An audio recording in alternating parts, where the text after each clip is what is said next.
Mga 1 minuto lang. Oh, yun guys, tamang kalikot na naman sila. Yun, lalagyan na ano to eh, ng ilaw. Para ano daw, para maging mabuhay daw. May kulay man lang. Ayos ba yung tinatrabaho mo, boss? Ayos yan, boy.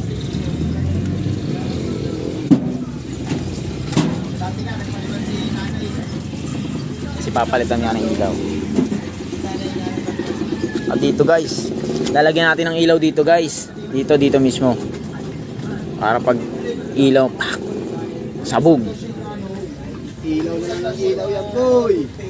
Para ba pag nag-brown out, dito na kukuha ng kuryente supply. Yun. Barko nga, winiring. Alilililin? Barko. Winiring mo? Ang tanong, okay naman. Aba, ayun, lumubog na.